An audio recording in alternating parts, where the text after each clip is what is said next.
खुलुमबाय बड'लेण्ड रादाब नायगिरि अनसायगिरि नोंथांमोन गासैखौबो बरायग्रोबाय। बे समाव दं आङो 64थि बर' थुनलाइ आफादनि बोसोरारि जथुमा, जाय जथुमाया दिनैनिफ्राय जागायबाय। सानब्रैनि हाबाफारि लानानै बे बर' थुनलाइ आफादनि जथुमाया जागायबाय। बे समाव जोङो बर' थुनलाइ आफादनि गाहाय नेहाथारि बिथांनिफ्राय जोङो थोंजोङै जानो गोनां जा हाबाफारि, बे हाबाफारिनि सोमोन्दै थोंजोङै जों मिथिना लानि। जों बयबो नेनानै दं जिहेतु बर' थुनलाइ आफादनि 64थि बोसोरारि जथुमाया सानथामनि मैखोम हाबाफारिजों जागोन। जुदिबाबो गुबुन गुबुन हाबाफारिजों बियो 6 जानुवारिनिफ्रायनो जादों। नाथाय जोंनि बर' थुनलाइ आफादनि गाहाय हाबाफारिया गाबोननिफ्रायसो एबा 10 जानुवारिनिफ्राय जागोन। आरो बेखौ लानानै जों बयबो जोबोद रंजानाय मोन्दों, गोसोआव थुलुंगानाय मोन्दों जे इसेबां मोजां मोनसे हाबाफारि उदालगुरि जिल्लानि सिङाव थानाय डिमाकुसिनि नैबे दैमु नोगोराव जानो थांगासिनो दं। आरो बेवहाय आं नोंथांमोननि मिडियानि गेजेरजों मिथिहोनो मोननानै जोबोद गोजोननाय मोन्दों जे जोंनि नेपालनि बर' फिसाखौ लाफानानै, जोंनि बांलादेशनि बर'फोरखौ लाफानानै, लोगोसे जोंहा सोनाब बंग'नि, दिल्लीनि, मेघालयनि गासै जोङो 2,000सो थान्दैफ्रा बेवहाय बाहागो लागोन। आरो बे थान्दै लानायनि गेजेरजोंनो, थान्दै मेलनि गेजेरजोंनो जों हारि दानायनि, जोंनि राव थुनलाइ जौगानायनि जों माखासे गोनांथार थांखिबो जों नाजावगोन। आरो बेनि गेजेरजों जों मोनसे मेसेजखौ जोङो बुहुमनो होगोन जे बुहुमनि बर'फ्रा दिनै खौसे जाबाय।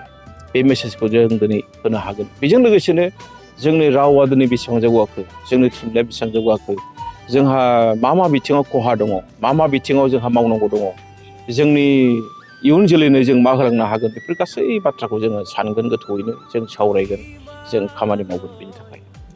लोगोसे गोबां दाब दाब जायगानिफ्रायबो बे हाबाफारियाव बाहागो लानायजों लोगोसे आसामनि गिबि मन्थ्रि बिथांमोनाबो बाहागो लागोन। बे समाव नोंथाङा मा नंगौ, आसामनि माननिजाथाव गिबि मन्थ्रि डक्टर हिमन्त बिश्व शर्मा बिथाङा 12 जानुवारिनि गेवलां मेलनि गाहाय आलासि।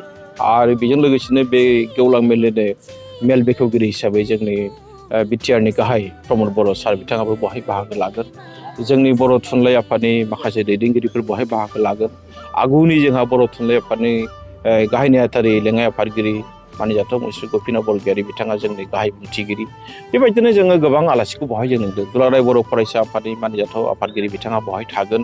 थिग बेबायदिनो जोंहा बर' कसारि काउन्सिलनि माननिजाथाव चिफ बिथाङाबो बेवहाय थागोन। जोङो बेबायदिनो गोबां आलासिखौ जोङो बेवहाय लेंहरदों। आरो बे लेंनायनि जाहोनानो बेनो जे दिनै बड'लेण्ड ओनसोलाव, जाय बड'लेण्डआव मोनसे समाव मानसिफ्रा फैनो गियोमोन, जाय मानसिफ्रा मोनसे समाव बेवहाय खामानि मावनायनि परिबेस गैया होननानै बुंदोंमोन, दिनै बिथांमोना बेवहाय फैब्लाथाय थांनो बायो।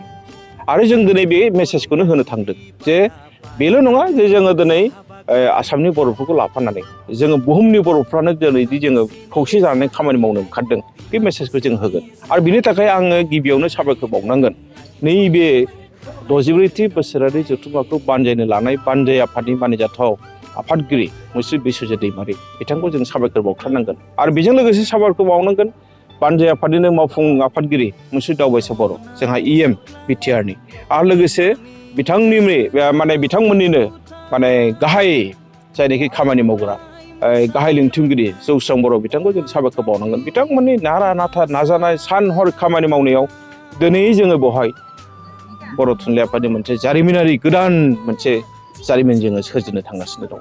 बे जोबोद थुलुंगाखांथाव जोंनि थाखाय। जोबथायाव गासै बर' रायजो राजाफोरखौ मा खावलायगोन जे जानो गोनां हाबाफारि जिहेथु जों नुनो मोनदों जे बेवहाय गासैबो हारिसायानो बेवहाय फैनानै बाहागो लादों। आरो अकल बर'ल' नङा, गुबुन गुबुन हारियाबो बेवहाय फैदों, नायफैदों, रंजाफैदों। आरो जोङो रायजो राजाखौ जों बुंगोन जे नोंथांमोना बेखौ साननो नाङा जे बे बर' थुनलाइ आफादाव खालि रंजानाय बाजानाय जादों, बे नङा। जोङो गाबोननिफ्राय जानो गोनां बर' थुनलाइ आफादनि जेनोखि थान्दै मेल, बे थान्दै मेलाव जोङो हारि दानायनि बाथ्राखौ सिन्था खालामगोन। जोंनि समाजखौ जों माबोरै मोजां खालामनो हायो बेनि थाखाय जों सावरायगोन। जोंनि रावनि थाखाय, जोंनि थुनलाइनि थाखाय, जोंनि थामोनथानि थाखाय जों बेवहाय गोथौयै सावरायगोन, गोथौयै जोङो सानलायनानै जोङो माखासे थांखि नाजावगोन। जाय थांखिफ्रा जोंनि इयुन जोलैनो माबा मोनसे होलांनो हायो, जों बेखिनि थांखिखौ बेवहाय नाजावगोन। साबायखर थाबाय सार। बर' थुनलाइ आफादनि गाहाय नेहाथारि बिथाङा हाबाफारिनि सोमोन्दै गोबां बाथ्रा फोरमायना होबाय। जानो गोनां जा 63थि बोसोरारि जथुमानि सायाव सानब्रैनि हाबाफारि लानानै डिमाकुसिनि दैमु नोगोराव जानो गोनां बे हाबाफारिनि सोमोन्दै बिथाङा मोजाङै मोजां फोरमायनानै होबाय। जोंबो हास्थायो जे बे हाबाफारिया मोजाङै मोजां जाफुंसारो। बे समाव बड'लेण्ड रादाबनिफ्राय आं करिना बर' गोजोन्थों, खुलुमबाय।